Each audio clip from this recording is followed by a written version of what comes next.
Bonjour chers amis, je suis très content d'être avec vous ce matin. Un homme célèbre a dit celui qui ne sait pas d'où il vient ne sait pas où il va car il ne sait pas où il est. En ce sens, le passé est la rampe de lancement de l'avenir. Et nous voulons nous projeter dans l'avenir. Peut-être aujourd'hui nous sommes légèrement au ralenti dans ce temps de confinement, mais c'est sans doute un temps que Dieu utilise pour nous faire nous poser des questions fondamentales, pour affermir notre foi, comprendre notre situation et découvrir le but de notre vie. Dieu veut que nous sachions d'où nous venons et où nous allons. Et en ce sens, sans le livre de la Genèse, tout le reste des livres de la Bible serait incompréhensible. Personne ne pourrait comprendre la majorité des messages importants de la Bible si nous n'avions pas le livre de la Genèse. Et c'est pourquoi nous commençons une nouvelle série sur les origines. Et nous allons étudier durant ces quelques semaines qui viennent les 3 premiers chapitres de la Genèse. Et je vous invite à découvrir la bande-annonce de notre nouvelle série.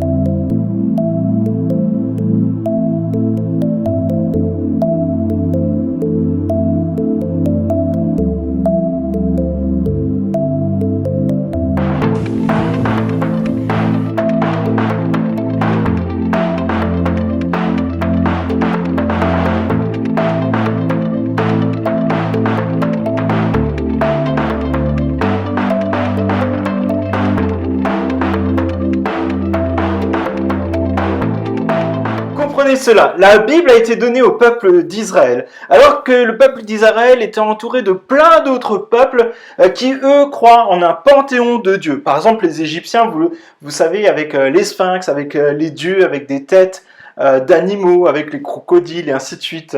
On le voit souvent dans les bas-reliefs ou dans les dessins animés ou ce genre de choses.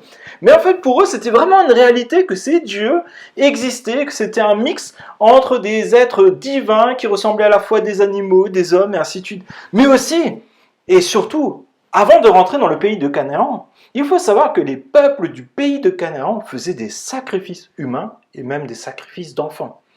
Autant dire qu'il valait mieux savoir ce en quoi on croit et avoir une position ferme. Les civilisations qui entourent le peuple d'Israël font le récit aussi de création du monde et ils se basent sur des animaux mythologiques, par exemple, qui se battent et qui finalement créent des choses. Ou par exemple, dans la Mésopotamie, donc dans tout le bassin où se situe la majorité des textes bibliques de l'Ancien Testament, le dieu Marduk aurait façonné la création à partir de la dépouille de la déesse Tiamat qui était décédée. Pas très reluisant, n'est-ce pas? Cela est d'autant plus pertinent pour nous qui sommes entourés aussi d'un certain nombre de récits de la création et aussi d'un certain nombre de distorsions du récit de la création. Nous avons besoin de revenir à ce que dit la Bible. Et si vous croyez que le monde a été créé par Dieu, alors votre perception de la vie est guidée par l'espérance. Mais si vous croyez que le monde est le résultat d'un grand coup de chance, plusieurs loto-millionnaires, vous avez tiré les bons chiffres plein de fois, ou bien il a fallu beaucoup de temps, ou peut-être une création sans l'existence de Dieu, alors vous n'avez pas de guide sur votre chemin, et peut-être vous ne connaissez pas le point d'origine, où vous en êtes, ni vers où vous allez. Et vous risquez de connaître alors des crises existentielles sévères qui vont être grandissantes au fur et à mesure de l'évolution des années. Et voilà, je vous invite vraiment, que vous soyez chrétien, non chrétien, peut-être quelqu'un en recherche ou peut-être un chrétien qui se pose beaucoup de questions, je vous invite vraiment à pas m'écouter moi, mais vraiment à se mettre à l'écoute de la Bible. Qu'est-ce que Dieu veut nous dire? Qu'est-ce qui est fondamental que Dieu veut nous indiquer? Et vous savez, pour les détecteurs de métaux, il y a un certain nombre de paramétrages. En fait, si vous allez avec un détecteur de métaux et vous cherchez tout métaux et tout ce qui peut trouver, ça va biper sans arrêt, vous allez trouver plein de choses qui seront inintéressantes. Ce qui est intéressant, c'est pour les vrais chercheurs, en fait, ils paramètrent leur détecteur. Ils paramètrent en fonction des lieux où ils sont et ceux qui cherchent. Certains vont chercher de l'or, d'autres vont chercher des pièces d'argent, et vont paramétrer le détecteur. Et nous aussi, nous allons essayer de paramétrer notre détecteur ce matin pour chercher ce qui se trouve dans le livre de la Genèse et ne pas chercher ce qui n'y s'y trouve pas.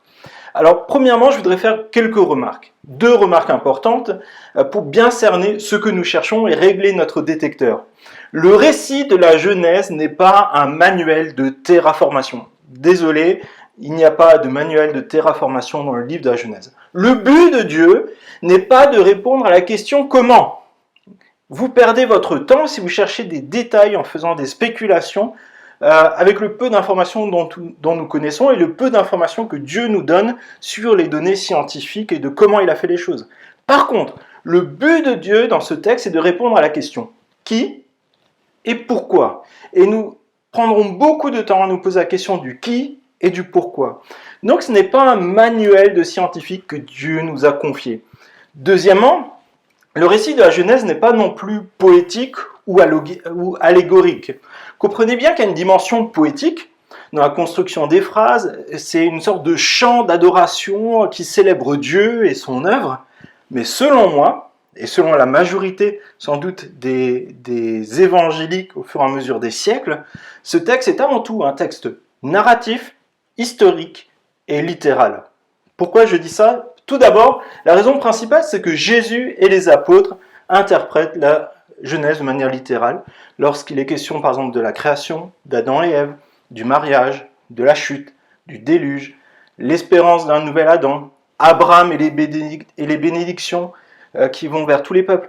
Donc on ne peut pas prendre un morceau du texte, un morceau de la Genèse et dire ça c'est différent de tout le reste. Non, la Genèse est un livre cohérent et complet que Dieu nous a révélé en une seule fois par un seul auteur qui est sans doute Moïse. La difficulté majeure est que nous tentons souvent d'interpréter les petits détails sans avoir les éléments de compréhension, car ce n'est tout simplement pas l'objectif de Dieu. Dieu veut nous révéler le qui et le pourquoi et non le comment. Et durant cette première prédication, nous allons nous pencher surtout sur qui est Dieu. Le but de ces premiers versets est de révéler qui est Dieu et ce qu'il souhaite. Dieu est digne de notre adoration. Et j'espère que lorsque nous aurons terminé la lecture de ces 5 premiers jours de la création du monde, vous soyez convaincus que Dieu désire notre adoration et surtout qu'il en est digne. Nous verrons cela en 2 parties. Dieu pourvoit la vie et Dieu produit la vie. Nous allons lire au fur et à mesure les versets, donc je vous invite à garder votre Bible avec vous. Et on va lire dans un premier temps les premiers versets, les versets 1 à 13. Nous allons voir que Dieu pourvoit à la vie. Les premiers mots de la Bible sont les plus connus. Beaucoup de personnes, y compris les non-chrétiennes, peut-être même des personnes qui n'ont jamais ouvert une Bible, les connaissent. Au commencement, Dieu. Au commencement, Dieu créa le ciel et la terre. La terre n'était que chaos et vide. Il y avait des ténèbres à la surface de l'abîme, et l'Esprit de Dieu planait au-dessus de l'eau. 1. Au commencement, mot à mot, au commencement, ce verset marque le début du temps. C'est le moment où on commence à prendre conscience du temps. Dieu crée le temps. Deuxième mot, Dieu. Au commencement, Dieu. Le premier verset de la Genèse présente non la création, mais le Créateur. Et Dieu nous appelle en cela à l'humilité. Nous souhaiterions sans doute, en lisant ces premiers versets, trouver des réponses à nos questions, prouver peut-être même que Dieu existe, mais ce n'est pas l'objectif de Dieu. Dieu nous ramène à nos limites en tant qu'être humain, en tant que créature, et nous rappelle par là que c'est lui le Créateur. Le nom de Dieu est ici au pluriel, et c'est un indice déjà, on en reparlera, de la Trinité, le fait qu'il y ait le Père, le Fils et l'Esprit. L'Esprit, Dieu et la Parole. Et c'est Dieu qui est l'acteur principal de tout ce qui se déroule. C'est sur lui que nous devons tendre nos yeux et nos oreilles. Et Dieu existe en dehors de la création, en dehors du temps. Avant qu'il commence à créer, Dieu existe déjà. Et cela réfute clairement toute idée que Dieu serait une partie de la création ou bien qu'il y aurait un panthéon de Dieu. Non, Dieu est celui qui se révèle comme l'unique Dieu. Troisième mot, créa. Dieu crée. Dieu crée tout à partir de rien. Une théorie de l'évolution qui s'appuie sur le hasard n'est pas compatible avec l'affirmation Dieu créa. Dieu fait le choix de créer. Dieu choisit de créer et d'ordonnancer. Le mot qui est utilisé ici est bara. C'est le verbe créer et ce mot, ce verbe est uniquement utilisé pour Dieu dans tout l'Ancien Testament. Quatrième mot, les cieux, c'est un ciel vide, sans nuages, sans étoiles qui se dévoilent devant nous. Et la terre, à ce moment, la terre est en quelque sorte uniquement une sorte de motte d'argile entourée d'eau et qui est à la disposition du potier, à la disposition de Dieu. Il s'agit d'une matière primaire que Dieu va utiliser par la suite pour tout façonner. Sixièmement, la terre était informe et vide. La terre n'est en quelque sorte pas encore modelée, elle n'est pas encore habitée, elle est simplement couverte d'eau. Il y a des ténèbres à la surface de l'abîme, la lumière n'existe pas encore, tout est noir, tout est ténèbres, un grand vide sidéral se trouve autour de cet embryon de la création. Alors, quelques points, quelques idées, quelques choses à retenir de ces deux premiers versets. Au commencement, Dieu. Avant que toute autre chose existe, avant les hommes, il y a Dieu. Les cieux et la terre et les hommes sont créés pour glorifier Dieu. Tout ce que je suis, tout ce que je fais est destiné à glorifier Dieu. Deuxièmement, nous sommes voulus par Dieu. Tu n'es pas là par accident. Tu n'es pas le fruit du hasard. Tu es voulu par Dieu. Verset 3. Dieu dit qu'il y ait de la lumière, et la lumière fut. Dieu vit que la lumière était bonne, et il sépara la lumière des ténèbres. Dieu appela la lumière jour, et les ténèbres nuit. Il y eut un soir, il y eut un matin, ce fut le tout premier jour. Jusqu'à ce moment, tout ce qui a été créé se trouve dans l'obscurité. Le commencement de l'œuvre de Dieu est invisible. Mais maintenant, Dieu se révèle. Et c'est comme un lever de rideau qui se fait sur cette démonstration de sa création. Le début de tout prend forme. Dieu prend alors la parole. Nous entendons à ce moment, pour la première fois, la voix de Dieu qui commande la lumière. La lumière de Dieu entame la création. Et ça me fait penser à un verset dans 2 Corinthiens, chapitre 4, verset 6. En effet, le Dieu qui a ordonné que la lumière brille au sein des ténèbres a aussi fait briller la lumière dans notre cœur pour faire resplendir la connaissance de la gloire de Dieu dans la personne de Jésus-Christ. Déjà dans la création, nous découvrons que Dieu veut se révéler pour que nous le connaissions, pour que nous l'adorions. Et cela est d'autant plus clair pour nous qui connaissons Christ. Certains se posent la question, mais comment la lumière peut-elle exister sans le soleil? Et c'est une bonne question. Et nous n'aurons pas forcément de réponse exacte ici, parce que ce n'est pas forcément le but de Dieu. Mais je vais quand même vous donner un petit indice. Toutefois, la Bible indique que la gloire de Dieu est une lumière suffisante pour éclairer sa création. Et ça nous est dit dans Apocalypse, chapitre 22, verset 5. Et il est la question de la création qui est régénérée, de cette ville où Dieu invite tous ceux qui ont placé leur confiance en lui à venir. Et il dit cela, il n'y aura plus de nuit, et ils n'auront besoin ni de lumière, ni d'une lampe, ni de celle du soleil, parce que le Seigneur Dieu les éclairera, et ils régneront au siècle des siècles. Ça marque le fait que la gloire de Dieu est suffisante pour éclairer tout ce qui a besoin d'être éclairé. Et ce jour fut le premier. Est-ce que ce sont des jours de 24 heures? Est-ce que ce sont des jours qui durent plusieurs milliers d'années? Est-ce que ce sont des jours qui marquent simplement des étapes? Premier jour, peut-être entre-temps il se passe 15 jours, deuxième jour. C'est assez amusant que nous ayons ce genre de questionnement et parfois en se disant mais en fait ça va trop vite pour la durée de la création. Parce qu'en fait au Moyen-Âge, donc il y a seulement quelques centaines d'années, à l'échelle de la création c'est rien, mais car seulement au Moyen-Âge, on pensait que la durée de la création décrite dans la Bible était bien trop longue. Comment c'est possible que la création puisse mettre 6 jours entiers, vous vous rendez compte? 6 jours de 24 heures, c'est trop long. Si Dieu est tout puissant, pourquoi aurait-il besoin de 6 jours de 24 heures pour tout créer? Alors, aujourd'hui, nous disons que, d'après les scientifiques, la description de la création de la Bible est trop rapide. Voilà, vous voyez, en fonction du moment où on intervient dans l'histoire de l'humanité, on trouve que c'est trop long, trop rapide. Peut-être à un moment, on trouvera que c'était juste le bon tempo aussi. Mais mes amis, si Dieu a pu créer directement les arbres matures, des animaux capables de procréer, il est aussi capable de créer des couches sédimentaires directement matures pour accueillir la vie. Ça me fait penser à une petite anecdote que j'ai vue cette semaine. Le 20 avril 2020, il s'est passé quelque chose d'exceptionnel. Alors, je ne sais pas si vous le savez, mais des scientifiques ont publié qu'en observant les mécaniques célestes, ils sont persuadés que dans notre système solaire se trouve une 9e planète, bien qu'ils ne l'aient pas encore vue. Les hommes changent d'avis, mais Dieu, lui, reste le même. Si nous croyons que Dieu a tout créé à partir de rien, nous pouvons aussi croire qu'il a tout créé directement de manière mature, de manière fiable. Peut-être des processus qui auraient pris des milliers d'années, Dieu l'a rendu directement mature. Chacun doit se faire son avis, toutefois je vous encourage à rester dans une approche littérale et nous n'avons pas besoin de justifier de ce que dit la Bible. Dieu est garant de ce que lui il a dit.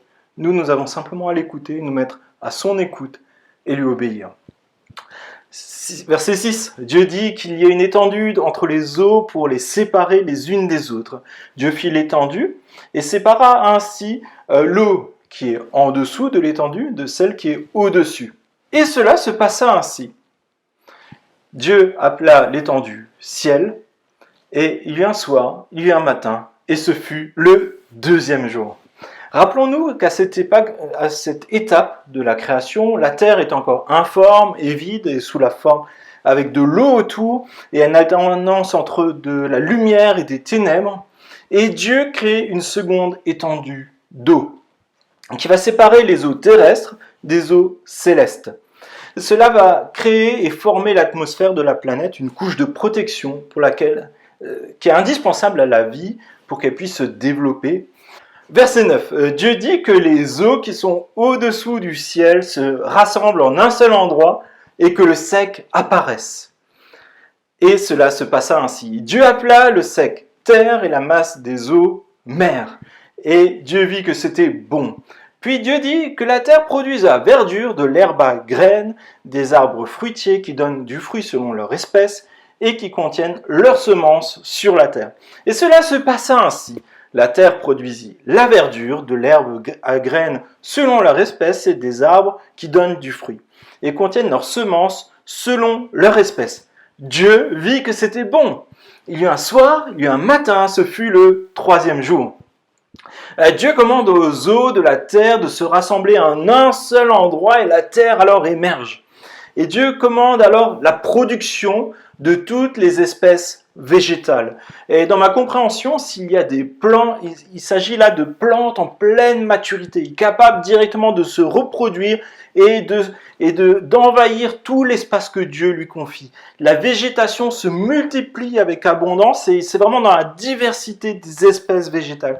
Tout un écosystème complexe se met en place, les sols sont fertiles et on voit là l'émergence du code génétique qui permet à chaque espèce d'avoir la capacité de se multiplier harmonieusement avec son espèce. Remarquez que Dieu crée en parlant. Il nomme au fur et à mesure sa création, il observe et déclare que ce qu'il accomplit est bon. Et c'est très bon. Au commencement était la parole, et la parole était avec Dieu, et la parole était Dieu. Elle était au commencement avec Dieu. Et la parole a été faite chair, elle a habité parmi nous, pleine de grâce et de vérité. Nous avons contemplé sa gloire, une gloire comme la gloire du Fils unique venu de Dieu. Et c'est 1 Jean, chapitre 1, les versets 1 et 2, verset 14 qui nous dit cela. Et cela nous explique que Jésus est là et qu'il est en train, avec Dieu, de créer en parlant. Et c'est ce même Dieu qui, lui-même, s'est incarné pour venir à notre rencontre dans la création par la suite. C'est un beau clin d'œil de Dieu de nous révéler qu'avant la création, Jésus existe et qu'il est lui-même Dieu. La parole de Dieu est puissante et elle mérite notre attention. Écoutons, respectons la parole de Dieu qui se trouve dans la Bible. C'est vraiment une question aussi. Est-ce que nous l'écoutons et nous la respectons réellement ou est-ce que c'est des paroles comme quand on écoute la radio? La parole dont il est question ici, c'est la parole du Dieu créateur, du Dieu qui est tout-puissant. Maintenant commence la seconde étape de la création. Dieu a créé une matière informe et il en forme finalement une sorte de cadre de vie et Dieu pourvoit à la vie. Et je vous propose quelques réflexions tirées de cette première étape. Dieu est tout-puissant. Dieu est tout-puissant, il crée tout à partir de rien. Il remet de l'ordre dans le chaos. Il crée la vie dans le désert qui est infertile. Et cela est aussi vrai dans nos vies. Si nous sommes malléables, Dieu peut y remettre de l'ordre. Dieu peut transformer notre cœur de pierre en un cœur de chair. Un cœur qui est capable d'aimer, un cœur qui est capable d'être à l'écoute de Dieu. Si quelqu'un est en Christ, il est une nouvelle créature. Les choses anciennes sont passées et voici toutes choses sont devenues nouvelles. Et tout cela vient de Dieu qui nous a réconciliés par lui, avec lui, par Jésus-Christ, et qui nous a donné le ministère de la réconciliation. Dieu continue d'agir, il continue de transformer et nous permet aussi de faire profiter à d'autres personnes de ce qu'il accomplit dans nos vies. Deuxièmement, Dieu est la priorité. Dieu est l'acteur principal de la création. Il se révèle au fur et à mesure, et on voit qu'il se révèle au fur et à mesure aussi dans la Bible, mais il se révèle petit à petit, on découvre qui il est dans la création. Et c'est troublant pour nous, qu'on soit chrétien, pas chrétien. En lisant ces premiers versets, nous souhaitons souvent comparer finalement le récit que Dieu fait de la création avec notre propre système de pensée. Ah, Dieu a dit ça, donc est-ce que ça correspond à moi, à ce que je pense, à ce qu'on me dit? Et d'une certaine façon, nous souhaitons assez naturellement faire entrer le Dieu qui est créateur dans la création, dans nos petites boîtes, dans la boîte de nos pensées, pour en quelque sorte peut-être le maîtriser, ou pour soumettre Dieu à notre vision du monde. On le fait tellement facilement, parfois même sans en rendre compte. Toutefois, Dieu est en dehors de la création. Nous sommes les créatures. Il est le créateur. Il est supérieur à ces créatures et il nous est bien supérieur. Dieu a créé notre cadre, notre habitat et non l'inverse. C'est pas à nous de créer le cadre pour Dieu. Nous sommes dans le cadre de Dieu. Dieu veut être notre priorité. Dieu veut se révéler à nous progressivement comme il le fait au travers de toute la Bible où on voit Dieu qui se révèle progressivement, qui nous révèle progressivement comment il veut se réconcilier avec nous. Et le but de notre vie doit être de connaître de mieux en mieux Dieu, d'être de plus en plus à son écoute. Dieu pourvoit à la vie. Dieu est le seul qui puisse réparer ce qui est brisé dans ta vie. Tu peux t'attendre à ce Dieu qui est grand, ce Dieu qui est créateur, pour réparer ce que personne d'autre ne pourra réparer dans ta vie, dans ton cœur. Maintenant, Dieu commence en fait, c'est un peu comme un puzzle. Dieu a mis le cadre et Dieu commence maintenant à remplir ce vide et il le remplit par une plénitude de vie. Dieu pourvoit à la vie. Et on va lire au fur et à mesure les versets 14 à 23. Verset 14, Dieu dit qu'il y ait des luminaires dans l'étendue du ciel pour séparer le jour et la nuit. Ils serviront de signes pour marquer les époques, les jours et les années, ainsi que des luminaires dans l'étendue du ciel pour éclairer la terre. Et cela se passa ainsi. Dieu fit 2 grands luminaires, un plus grand pour présider le jour, un plus petit pour présider la nuit. Et il fit aussi les étoiles. Dieu les plaça dans l'étendue du ciel pour éclairer la terre, pour dominer sur le jour et la nuit, et pour séparer la lumière des ténèbres. Dieu vit que c'était bon. Il y eut un soir, il y eut un matin, ce fut le 4e jour. La lumière existe, pourtant Dieu décide de créer 2 luminaires, l'un pour présider le jour et l'autre la nuit.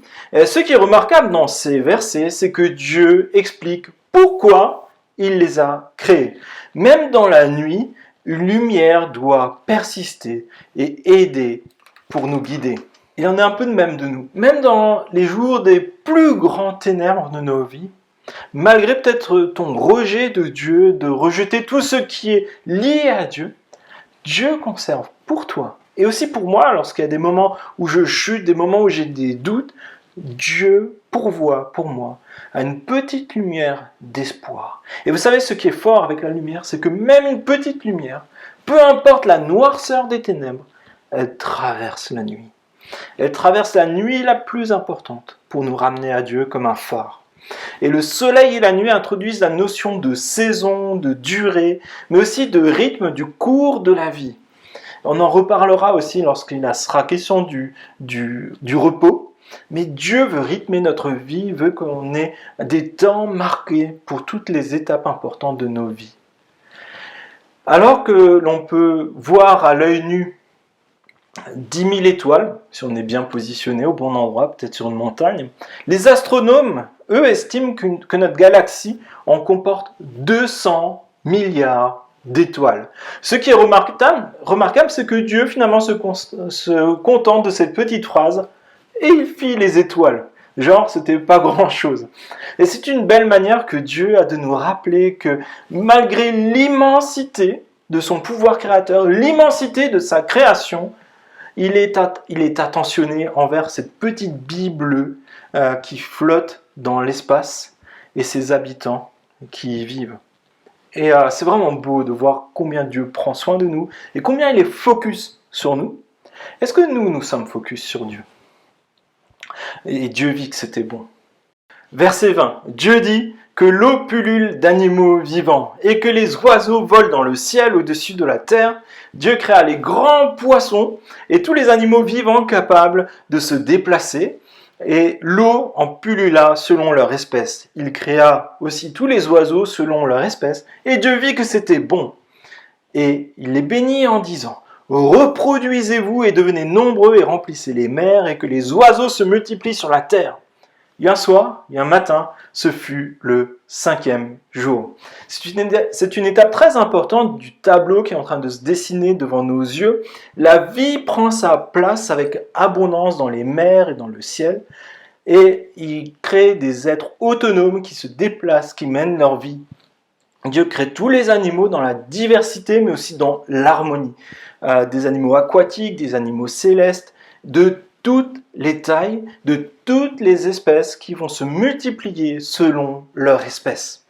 Les chercheurs estiment aujourd'hui qu'il existe 7,7 millions d'espèces animales sur Terre et seulement 298 000 espèces végétales et 611 000 espèces de champignons. C'est étonnant de remarquer qu'il y a quasiment 30 fois plus d'espèces animales que d'espèces végétales. Dieu aime la vie. Dieu aime la vie. Réfléchissez juste un instant à toute cette complexité. Représentez-vous juste la complexité d'un œil humain.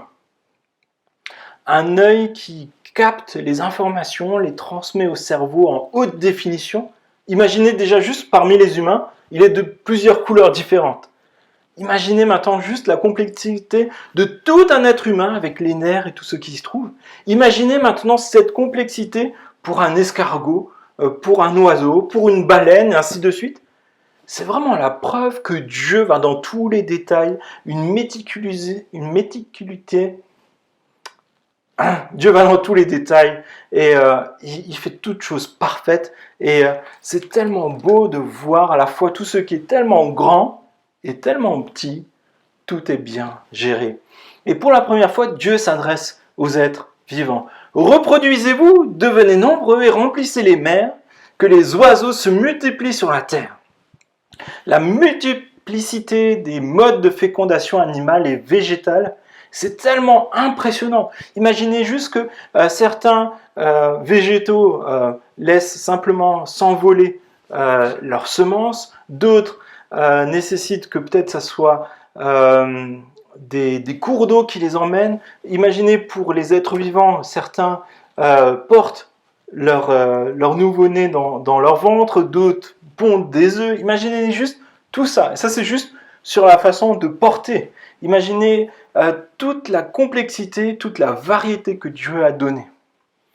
Comment est-ce que, même mathématiquement, est-ce qu'on pourrait croire que tout cela vient du hasard? C'est comme gagner tous les jours le loto, ou peut-être même le gagner toutes les heures.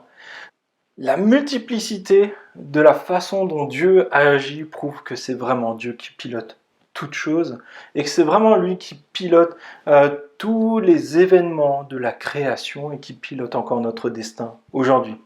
Et dans la prochaine étape du tableau, la semaine prochaine, nous découvrirons la création des animaux terrestres, et des hommes, et Dieu pourvoit à la vie en abondance. Et c'est vraiment beau à voir que Dieu veut que nous ayons une vie abondante. Et je vous propose quelques réflexions tirées de cette seconde étape de la création de ce tableau. Et nous en revenons à notre question d'origine. Qui est Dieu? Dieu est souverain, c'est-à-dire qu'il fait ce que lui veut. Il est aussi tout-puissant, il est éternel, il est autosuffisant. C'est très différent de la plupart des autres religions. Les dieux des autres religions font partie de la création. Par exemple, ceux qui disent, voilà, c'est un mi-homme, mi-crocodile, ou certains dieux qui sont destinés à être nourris par les hommes. Et Dieu, lui, le Dieu de la Bible, se présente comme en dehors de la création, indépendant d'elle, et il fait les choses parce que lui le désire, non parce qu'il a besoin de la création. Dieu est intelligent, il est aussi ordonné, et un tel ordre dans la diversité ne peut pas venir du hasard. Dieu est aussi personnel, Dieu n'est pas simplement une force cosmique inconnue, mais c'est un Dieu qui est personnel, qui se révèle, il parle, il voit, il porte des jugements de valeur sur ce qu'il fait, et Dieu veille à tous les détails de la création, qu'ils soient macroscopiques, qu'ils soient grands, immenses, comme des galaxies, ou petits, comme une bactérie. Et il en est de même pour nous. Dieu prend soin de nous et il veille jusqu'aux petits détails de nos vies. Et il sait qu'il veut nous emmener à le connaître et à vivre une vie abondante, et il pourvoit à cela. Aussi, Dieu est bon. À plusieurs reprises, Dieu voit que c'est bon. Tout ce que Dieu fait est bon. Et Dieu prend personnellement soin de ses créatures. Et l'idée maîtresse de ce chapitre 1 est que Dieu prépare la terre pour la rendre habitable pour sa création. Et il a une place très particulière pour la dernière étape de cette création que l'on verra la semaine prochaine. Donc reste avec nous, venez la semaine prochaine, parce que Dieu va nous révéler en fait quelle est la création majeure, ce qu'il veut placer au cœur de sa création. Et je vous invite, peut-être cet après-midi, ou peut-être quand vous verrez cette vidéo, à sortir, faire votre balade, ou peut-être regarder un reportage animalier ou sur la planète, un reportage sur la création, et de vous émerveiller du Créateur. Prenez le temps de redécouvrir, comme si c'était pour la première fois, toute la beauté de ce que Dieu a créé. Et je nous invite peut-être à 2 réflexions pour cette semaine. Peut-être une réflexion écologique. On n'a pas souvent l'habitude de parler de ça dans l'Église, mais c'est l'occasion. Ce texte nous y appelle, je pense, assez clairement. C'est l'occasion de peut-être revoir certaines de nos habitudes de consommation, peut-être de faire des petits choix dans notre quotidien, en se disant que à petite échelle, on peut faire un petit geste qui va préserver la nature, et que ça soit vraiment une façon de rendre gloire à Dieu, même dans les petits détails de notre quotidien. Deuxièmement, et je pense que c'est vraiment l'application principale, recentrer nos priorités. Je sais que j'en parle souvent, mais je pense vraiment que c'est ce à quoi Dieu nous appelle. Dans ce texte en particulier, de manière générale, mais d'autant plus dans cette période de confinement. Recentrons-nous sur les vraies priorités. Bien souvent, nous sommes trop centrés sur nous-mêmes. Facilement, nous commençons finalement des récits, et même dans le récit de la création, on pourrait facilement dire au commencement l'homme, ou au commencement moi. Mais avant toute chose, moi y compris, il y a Dieu. Dieu est devant toutes mes autres priorités. Je voudrais vraiment vous laisser aussi ce leitmotiv. C'est quelque chose qui m'a parlé ces dernières semaines. Si tout a été créé par Jésus et pour Jésus, alors tout parle de lui et tout devrait lui rendre gloire, y compris dans ma vie. Dieu est-il la priorité de ma vie? Connaître Dieu est-il le but de ma vie? Vivre pour Dieu est-il l'objectif de ma vie? J'existe et tu existes pour glorifier Dieu dans tout ce que tu es et dans tout ce que tu fais. C'est la raison principale de ton existence et de mon existence. Est-ce que cela se reflète dans mon quotidien et dans la gestion de mon temps? C'est une question difficile, et moi y compris, ça me remet en question. Est-ce que Dieu est vraiment la priorité dans tous les domaines de ma vie? Et est-ce que ça se constate vraiment dans la gestion de mon temps et dans ceux où j'investis le plus d'énergie? Mes amis, faites le choix le plus important de votre vie peut-être. Rappelez-vous que Dieu est digne d'adoration. Et je vous invite à la prière. Oui, Père, on veut te remercier parce que tu nous as donné ce récit qui est magnifique, qui nous prouve que toi, tu es le Dieu créateur, le Dieu qui est tout-puissant, le Dieu qui maîtrise toutes choses. Peut-être dans nos vies, aujourd'hui, il y a des choses que nous ne maîtrisons pas, il y a peut-être des choses qui sont chaotiques dans nos vies ou autour de nous. Et on veut se rappeler que dans tout cela, c'est toi qui tiens le bon ordre de toutes choses et que c'est toi qui mènes tout à bien. Et on te prie, s'il te plaît, que tu puisses vraiment nous redonner cette confiance que toi, tu es le Dieu créateur, que tu veilles sur tous les détails de nos vies et que tu mérites notre adoration. Tu mérites d'être le premier dans nos vies. Seigneur, s'il te plaît, interviens dans nos cœurs, dans nos pensées, pour que tout en nous soit dirigé vers toi et pour ta gloire, dans ce que nous pensons, dans ce que nous faisons et ce que nous disons. Seigneur, je te prie, s'il te plaît, de transformer nos cœurs pour qu'ils soient à ton écoute et que nous puissions faire les bonnes choses que tu as prévues pour nous, parce que ce que tu as créé est bon et tu veux que tes enfants eux-mêmes soient aussi bons dans ce qu'ils font. Je te prie dans le nom de Jésus. Amen.